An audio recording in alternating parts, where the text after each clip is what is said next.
Hello everybody, I'm Crafty Andy. I have long hair. I went on a quest to find the worst anti-gay ads I could ever find. And you know what? I think I found them. So these are the top 10 most absurd anti-gay ads. Shall we begin? There may be some in this auditorium. There may be some here today that will be homosexual in the future. Because 1 out of 3 of you will turn queer. And you will be caught. Don't think you won't be caught. And the rest of your life will be a living hell. I'm joined here by Nashoba. Hi guys. Let's see, number 10, it's called Marriage Biology. Not bigotry. Should marriage be limited to one man and one woman? Why do governments promote marriage between one man and one woman? It's not just because two people love each Pretty other. colors. No, it's for the perpetuation and stabilization Art of our students made society. This understanding of marriage is rooted in the biological facts of nature. But I gotta pause it right there. Marriage biology. So I'm gonna go back. I'm gonna go to the being a person who loves studying marine biology, especially in my spare time. I just wanna I wanna go to like the most simplest of creatures, plankton. Anyone here who watches SpongeBob knows who Plankton is. He's an evil mastermind of the sea, always scheming because he's so small and evil. And I will rule the world! All hail Plankton!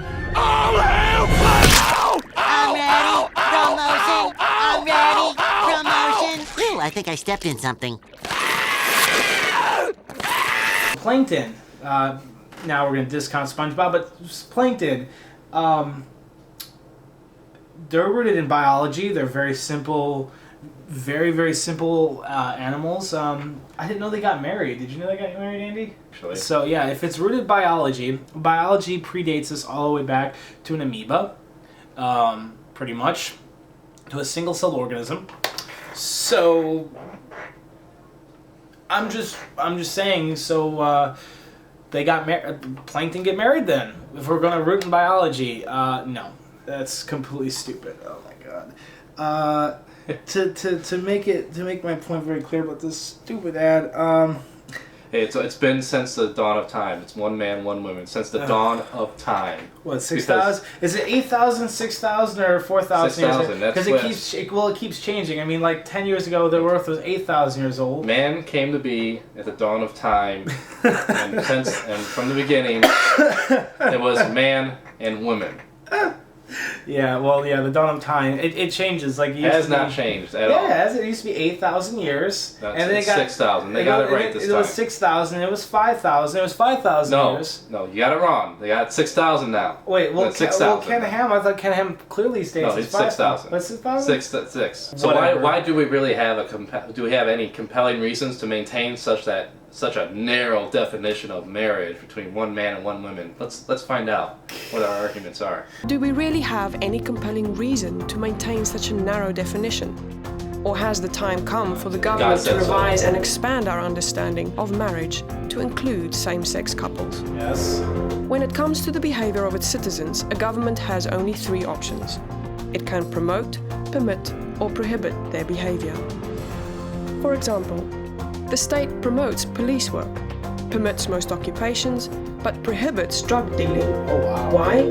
Because dealing drugs harms society, while police work greatly benefits society.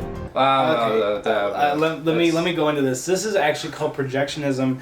It's a form of it, looking at the psychological aspect of this, and this is funny because we're gonna do promote, permit, prohibit, and this is a perfect little infographic here. And of course, they have in orange letters behavior, because National Organization of Marriage is making this stupid ad, is basically defining gay people as just behavior. So this is pretty much police good, gays bad, gays evil, whatever. Give me some Satan horns, whatever. I don't very rare that frickin' police care. officers are good, I think. Oh, no. I have a lot of cops who are friends. You shush. Anyway, but I mean, it's just like they permit most occupations. Well, first of all, behaviors of its citizens. Being a cop is not a behavior; it's an occupation. Yeah, dealing drugs. Yes, that falls in the class of behavior. But not all. But it's also an occupation. So, I mean, I think they really kind of like need to redo this. They should say being a good Samaritan. That's a behavior, you know. What do they mean that though? They permit most occupations. Like they just don't care about the other occupations. Like, oh, you're a shitty plumber. Fuck you. Well, we're going to promote these police officers instead because they're much more important. Yeah, that's another kind thing. Of undermining the other working class here, aren't they? Yeah, this is kind of a red herring because they're like behavior, and then they have occupations going here. In the same way, our government promotes natural marriage. Okay, I had to pause it right there. Natural marriage. Again with the biology bullshit. That's what this whole subject is, this video. It's biology, not bigotry. Just like the title says. But this is so crappy, it's satirical almost. Hey, you know, I got it right here. See, this works, this doesn't work. This doesn't work either. See, that's science. Okay, that's well, see, biology. when you have this not working, guess what you do to that? You add that, and then it works. No, that doesn't create life. It doesn't matter. Create life. Do you know that 80% of copulation does not end in pregnancy? They're sinners. You're going against the Bible. The thing that I'm just going, oh god, it's just so stupid. Natural marriage, there's no such thing. Anyone with half a brain can figure that out because marriage isn't natural. It's a human construct just like everything else. It was developed by people. It was created by people. And it didn't just spontaneously come to existence? No, because even the Holy Bible doesn't really have the word marriage in it. And holy matrimony is an interpretation that was been added to the King James Version and a few others. It's not necessarily a real word, and people can argue it till they're blue in the face, but really marriage is not really in the Bible. And if you go through the passages of Luke and John and Paul, you'll see that Jesus himself he believed one should give himself up to God, not to the opposite gender. It's weird, and I mean, it's a national organization of marriage. Really, that's all we should say. That's it. That's it. No. That's good. I mean, that's all we really have to say. Let's see what else they got for us. Okay, I just smudged my glasses, but this is insightful, wonderful ideas to promote. Oh my god! Oh, my brain's already hurting, and it's only what is this? It's 38 seconds in. This is ridiculous. This is like trying. Oh god. Okay, I'll shut up now. Permits most relationships, but prohibits incest and pedophilia. Oh my god. Okay, Stop right there. I tried not to hit the pause button, but oh my god, I'm blushing. So right away they're comparing incest and pedophilia to homosexual relationships. Right off the bat. Right. They're not blatantly saying it. No, but they're indirectly comparing it's called implied direction. Yeah, it's implied. They So might as well basically- throw murderers, thieves, rapists in there as well. Well, so what they're doing basically is they're putting something out so harsh and so extreme so that it makes you go, yeah, that's really bad. Incest and pedophilia. Oh god, it's horrible. And then they're going to put in, I'm pretty sure, you know what, I know the way these people think. I've studied them for years. And they're going to they're going to put gay marriage right after this. So let's see what happens. Because incest and pedophilia harm our communities, while natural marriage benefits our communities. And here's how.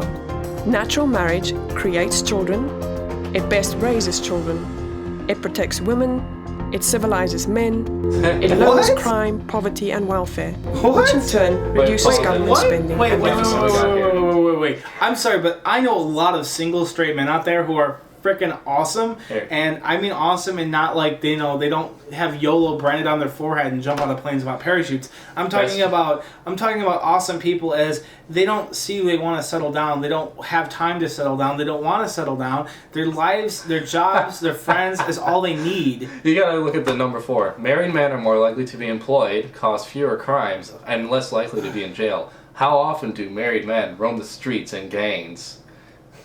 How many married men ended up in prison because they either murdered their wives or they committed some felony of thievery or so they could feed their crime. families, or even that. Even if they weren't poor, they created, they did something, or they dealt drugs. And I'm just gonna put this out there. If you look at the statistics for like the Bible Belt of this country, the Bible Belt area. For those who are watching this who are not from the United States, I'm talking about like near southern states, but not the southern states. It's a belt halfway across our state. But we'll hang on, we'll get there. But I'm just going to say this right now. Our Bible Belt areas, our Bible Belt states have the youngest age of marriage. And it has the highest incarceration of men and women. And on top of that, most of the people who are put in jail happen to be married. How about the fact that... and also has the highest, teen pregnancy rate. Repeat teen pregnancy rate. They take the most from welfare and everything else. Often, I don't know. These are just like, these are just go scrolling through the page. So we'll rewind this after a little knipship with this. This is hilarious. This is hysterical. It never ceases to amaze me. This is only my second time even watching this. Well, let's actually rewind just a little bit. Creates children. Natural marriage encourages an adequate replacement birth rate. Resulting in enough productive young people to contribute to society and provide security. It's just like George Carlin says. It's not creating a baby. You're pumping out a unit. Yeah. You're pumping out a unit. Is in the words. Hey Jeff, want a kid? How about twins? Natural marriage encourages adequate replacement birth rate. Replacement for what? We need more factory workers. We need more workers at McDonald's. Well, here's the thing. There's over. I don't have the statistics with me, but there is over like 100,000, 200,000 homeless youth. 40% of those youth are LGBT who are kicked on the streets by their friggin' family who doesn't support them or love them because they're stupid Christian idiots. Hey, if they're in the proper natural marriage home, they're 6 times likely to commit suicide, half as likely to become pregnant out of wedlock, and less likely to drop out of high school. Anyways, and the best raised children argument, that's just bullshit. You look at the Government Institute, they actually show children who are raised by same-sex couples. You look at Dr. Judah Stacy's work, children raised by same-sex couples are better. Sorry, that's going to put it plainly. There's no differences, supposedly, to straight couples except for they have higher test scores, they get along better in school. I'm sorry, but those are pluses, if you ask me. But literally, if you look at Gottwin's work, you go to their webpage, you can read it, and even he himself has said that, straight couples can learn a lot from gay couples, and that's a good thing. I'm sorry, but there is so many homeless kids on the street right now. 40% of them are kicked out because they're gay. What about them? Let's pump out more children who are going to be homeless because their parents believe in this stupid bullshit. Oh, God. Okay, we gotta stop pausing it. We're never gonna get through all these in one shot. Okay. No, we're not. Which in turn reduces government spending and deficits. In short, natural marriage perpetuates and stabilizes society. Bullshit. Everyone benefits from that, even those who don't get married. Oh my God, they're doing the generosity argument. Let's look at same-sex marriage. Even those who don't get married. What benefits does it provide? Okay, hang on. Are you serious? Crickets? Of course. Okay, Same-sex marriage offers no benefit for society as a whole. Oh my God. So we're not even gonna look at the money. Let's put it in perspective. When states legalize gay marriage, they make a shit ton of money in revenue from the licenses, from the taxes, from a lot of things. How does someone else's marriage benefit me? How does that even fucking work? How does someone else's marriage benefit me? How does my neighbor getting married next to me, how does that benefit me at all? How does that... I'm supposedly we pay more in taxes, therefore your taxes go down? I don't know. But it brings more to the state, though. That's the thing. It brings more money to the state, and that does directly benefit you because more money to the state means less in taxes, less in other shit. Whatever. That getting married does actually benefit society, and that works for everyone, not just straight people. It also works for us gay people as well. Granted, the money coming in is going to drop off because there's only so many of us, but still, Oh my god, this is so stupid. I can't believe they use crickets. Like, there's so many benefits. Nope. And, I mean, there's so many benefits to the kids as well, especially kids of same-sex couples, because now they can be jointly adopted. They don't have to worry about being in legal limbo if one of their parents dies. There's so many different things. Just have to watch this ad. That's all you need to know. I don't need to know any of that science gobbledygook. Oh my Keep God. playing.